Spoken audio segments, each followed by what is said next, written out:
Hi, this is Scott with 4D Tech. Today we are in a 2019 and newer body style Ford Ranger that came equipped with the Sync 3 system but lacks navigation. We will be showing you how to install our navigation upgrade for Sync 3 from 4D Tech in this vehicle. This system will come from 4D Tech pre-programmed for the vehicle, and all your features will carry over. It'll be exactly what you're used to now, only it'll have factory navigation as well. You'll be just physically installing the module that comes in the kit, and there is no dealer visit or programming required. Let's get started with the install.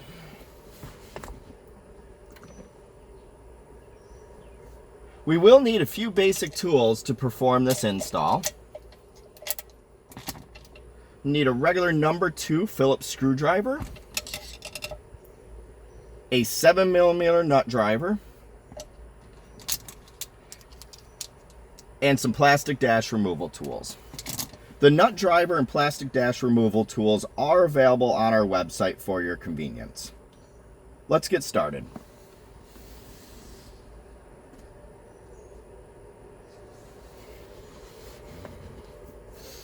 We will need to remove the trim on each side of the control panel in order to get the screen out to change the module.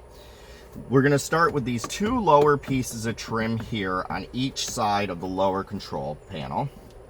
We can use a combination of our dash removal tools, and we'll start to pry out on these lower panels to just get the clips released. And once they are, you can put your fingers all the way underneath the bottom edge and just pull out.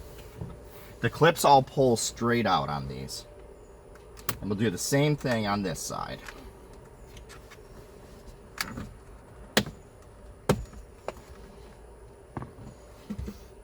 On the driver's side, the dash panel that you would hit with your knee, below the steering wheel, is on a hinge at the bottom. So we can actually pull out on that dash panel and hinge it down because it slightly overlaps this panel. Once we do that, we'll remove the panel the same way, and we'll hinge that back up to get it out of the way. Next, we need to remove the vent pieces on each side. We'll get started on that. The vent piece goes all the way over to this trim for the instrument cluster.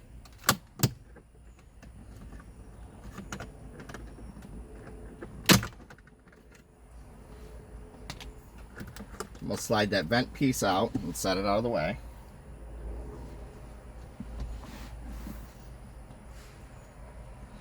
And then this piece on this side, we're going to release it all the way down, but the clips all the way at the end are really tight and don't like to come loose. So instead of fighting with them, we're just going to pull this out enough to access the one screw behind, and it slightly overlaps this panel.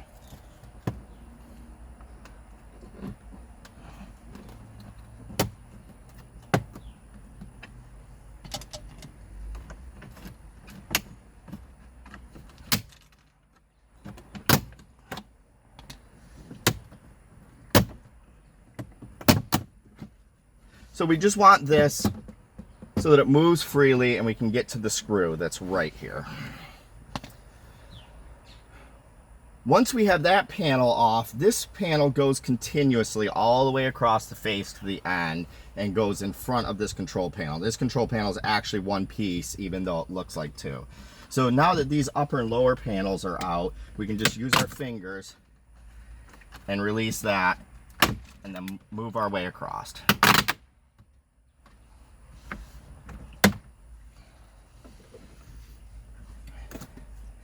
If you have a push button start vehicle, you'll have to disconnect this connector. If your vehicle is a key start on the column, this connector will not be here.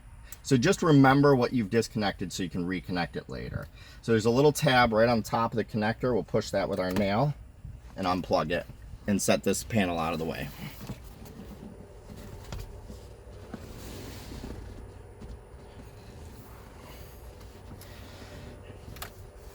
Next, we need to get this panel out of the way that's got the 2 12-volt outlets. There is a screw on each side here straight out from the outlets that we'll take out.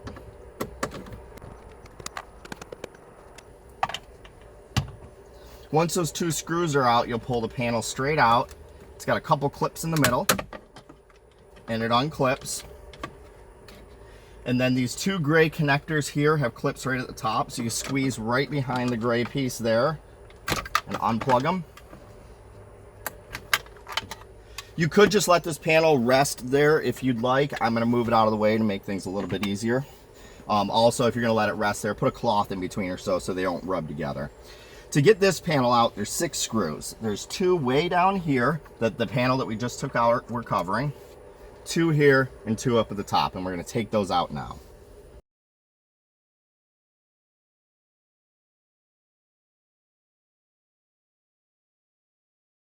With those 6 screws out, we'll just grab a hold of this control panel and it slides right out. There's a peg at the top of above the screen that goes straight up into the dash pad, so you just have to pivot that peg out. This will be a little bit difficult to see the connectors, but we should be able to from the side angle. And we need to disconnect these connectors down here. So this large one over here on this side, there's just a clip right on the top center, and we're going to push that down and unplug it.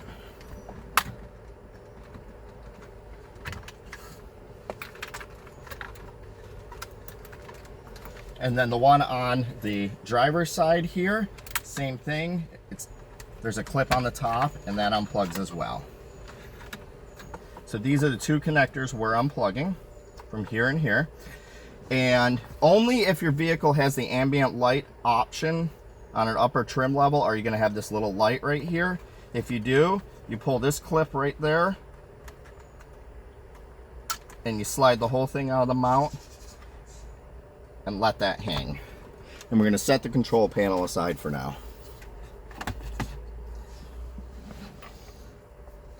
Next, we need to take the screen out of the dash to replace the module on the back of it. We're going to do so by removing these 4 screws.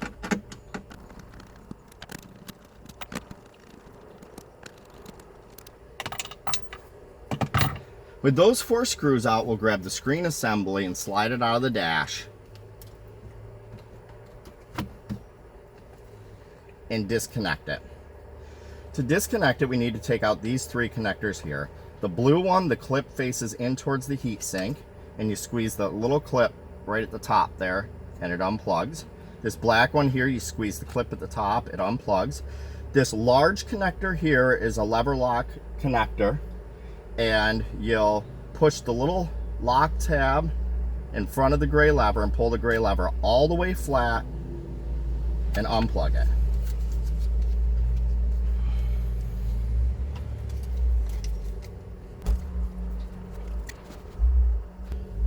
With the screen out, we are going to be replacing the module on the back of it with the navigation equipped one from 4D Tech.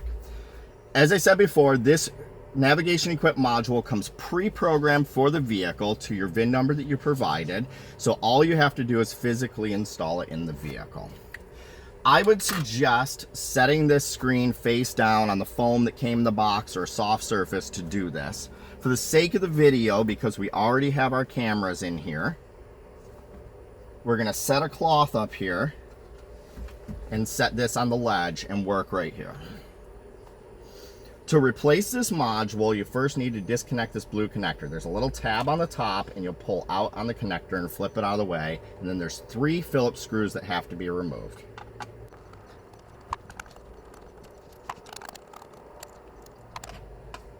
We'll take this module,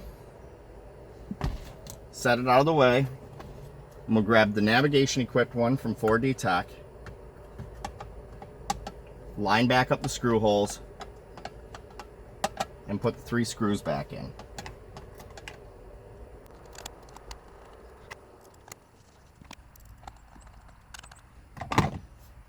Once the 3 screws are in, you just need to reconnect the screen cable connector. Make sure you push that all the way in solid till it's flat there. And now we'll just need to reinstall the screen with the replacement module attached. So this main connector here, you'll want to make sure the lever is still all the way flat and open, and you push it in till the lever starts to move.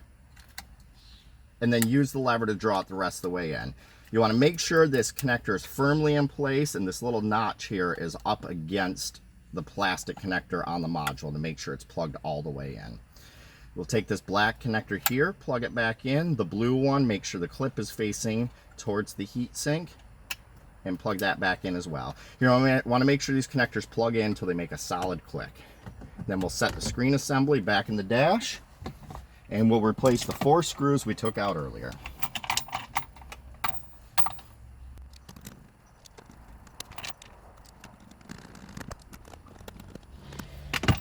With those 4 screws back in, we'll replace the front control panel we took out earlier. We'll first put this ambient light back in. There's a little notch here. You'll want to take note of how you took it out. There's a little notch right there that the light goes into. And then clip it back in. And then we need to reconnect the 2 black connectors.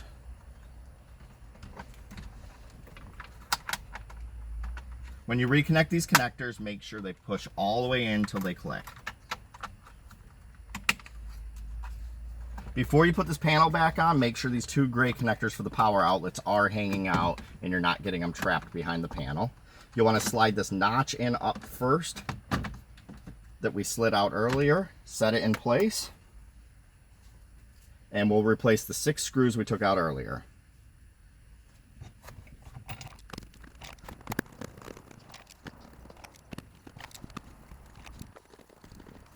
With those 6 screws back in, next we'll grab the panel with the power outlets. We'll slide it in front of the shifter and plug the 2 connectors back in. They'll only fit in one way with the clip facing up.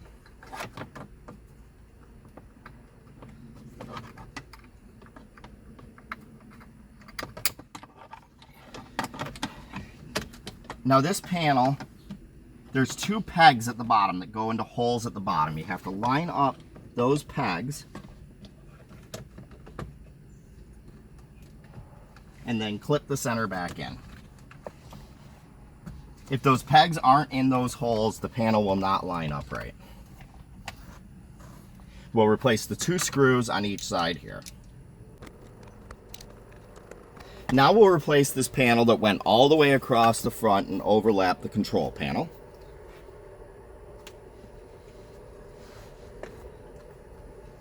We'll plug back in the connector for the push button start here. Like every other connector, make sure it firmly plugs in.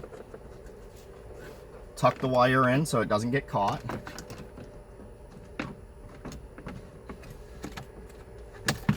And we'll begin to clip the panel back in place.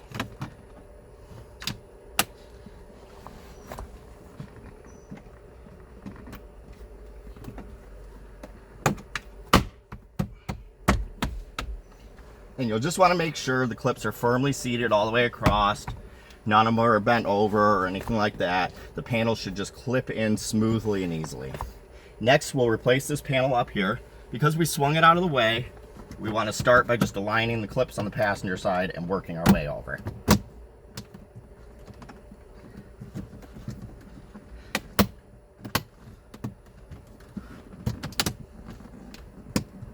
All the clips should line up smoothly. It shouldn't take a lot of effort to push these things back in. We'll take this small vent and line it back up over here.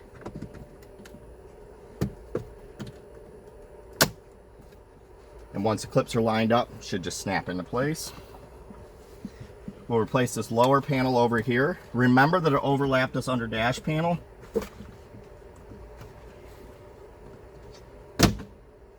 So we'll hinge that panel back down momentarily. This panel, all these clips go straight in. So you want to get it all lined up first.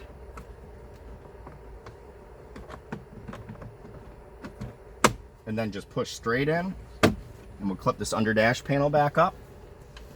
And then the panel on this side goes back in as well.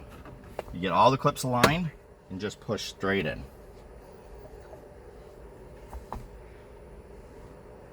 Now that we have the reassembly process done, the module is installed, We'll fire it up for the first time.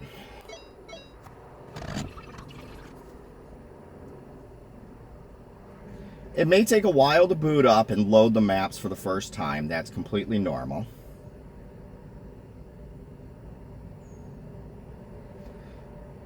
And you see that with the navigation equipped model, we now have the navigation icon on the bottom row, and we have the maps on the home screen as well. We can go to the navigation screen. And you also retain, with this system, all your current features. That's what the pre-programming does, is maintains all the features of your vehicle. So if you had on-screen climate controls, you still do. Your steering wheel controls work.